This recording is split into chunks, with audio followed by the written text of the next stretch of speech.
ৰাতিপুৱা শুই উঠি গা পা ধুই তাই প্ৰাৰ্থনা কৰি পাকঘৰলৈ গ'ল। চাহ বনাবলৈ চচপেনত পানী দিলে। তাৰ পিছত ল'ৰা ছোৱালীক জগাই দিলে যাতে সিহঁতে স্কুললৈ সাজু হ'ব পাৰে। পাকঘৰলৈ গৈ চাহ বনাই শহুৰেক আৰু শাহুৱেকক দিলে। তাৰ পিছত তাই ল'ৰা ছোৱালীৰ বাবে ব্ৰেকফাষ্ট বনাবলৈ ধৰিলে। ল'ৰা ছোৱালী সাজু হ'ল আৰু সিহঁতেও ব্ৰেকফাষ্ট কৰিলে একেলগে। ইয়াৰ মাজতে ল'ৰা ছোৱালীক নিয়া স্কুল ভেনখন আহিল আৰু ল'ৰা ছোৱালীকেইটাক স্কুললৈ পঠিয়াই দিলে। ল'ৰা ছোৱালীক পঠিয়াই তাই টেবুলৰ পৰা বাচন বৰ্তন আঁতৰাই ধুবলৈ নিলে। তাৰ পিছত তাই খৰধৰকৈ পাকঘৰলৈ আহি স্বামীৰ বাবে ব্ৰেকফাষ্ট বনাবলৈ ধৰিলে।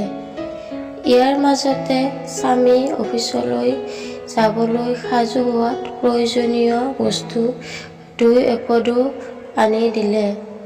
পৰঠা আৰু কণী প্ৰস্তুত কৰা হৈছিল আৰু তেনেতে সৰু ননদজনী পাকঘৰলৈ আহিল আৰু কলেজলৈ দেৰি হোৱা বুলি কৈ কণী পৰঠাটো খাই গ'লগৈ। সেই একে সময়তে দেউৰেকো বিশ্ববিদ্যালয়লৈ যাবলৈ সাজু হ'ল। তাৰ পিছত খৰধৰকৈ স্বামী আৰু দেউৰেকৰ বাবে ব্ৰেকফাষ্ট বনাই টেবুলত সাজু কৰি দিলে। 9 বজাত স্বামী অফিচলৈ গ'ল। তাই টেবুলৰ পৰা বাচন বৰ্তন তুলি লৈ শহুৰেক আৰু শাহুৱেক আৰু শহুৰেকৰ বাবে ব্ৰেকফাষ্ট বনাই দিলে। শাহুৱেক আৰু শহুৰেকে ব্ৰেকফাষ্ট কৰি থকাৰ সময়তে তাই পাকঘৰৰ বাচন বৰ্তন ধুই মেলি চাফা কৰিলে। শাহুৱেক শহুৰেকৰ ব্ৰেকফাষ্ট টেবুলৰ পৰা নিবলৈ ধৰাৰ সময়তে চাফাই কৰা মহিলাগৰাকীও আহিল।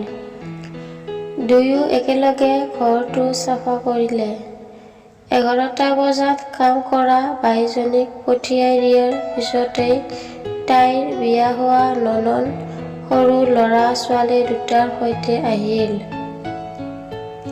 লগে লগে তেওঁলোকৰ বাবে চাহ আৰু তাৰ লগত কিছু জলপানৰ ব্যৱস্থা কৰিলে। তেতিয়া সময় 12টা বাজিছিল আৰু তাই খৰধৰকৈ ৰান্ধিবলৈ পাকঘৰলৈ গুচি গ'ল। তাৰ পিছত শাহুৱেকে মাত দিলে, আজি তোমাৰ ননদৰ বাবে কিবা এটা ভাললগা খাদ্য বনোৱা।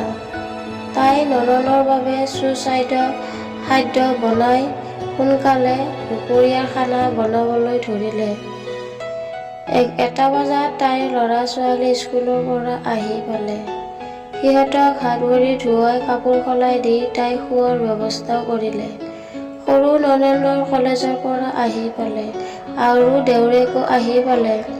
খৰধৰকৈ সকলোৰে বাবে ৰুটি বনাই সকলোকে খোৱালে।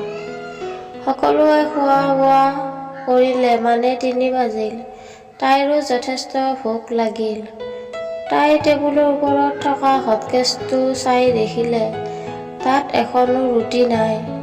সকলো বাচন বৰ্তন চপাই তাই পাকঘৰলৈ গৈ থকাৰ অৱস্থাতে গিৰিয়েকে অফিচৰ পৰাও আহি পালে। তাইক দেখি গিৰিয়েকে ক'লে, মোৰ বৰ ভোক লাগিছে, তুমি কি আছে সোনকালে খাবলৈ দিয়া। তাই পাকঘৰলৈ গৈ স্বামীৰ বাবে শাক পাচলি কেইটামান কাটি বনাবলৈ ধৰিলে। গিৰিয়েকৰ বাবে ৰন্ধা বঢ়াৰ সময়ত 4টা ল'ৰা ছোৱালীও তাতে আছিল। স্বামীয়ে তাইক ক'লে, আহা তুমিও খাবা। পুৱাৰ পৰা তাই একোৱে খোৱা নাছিল।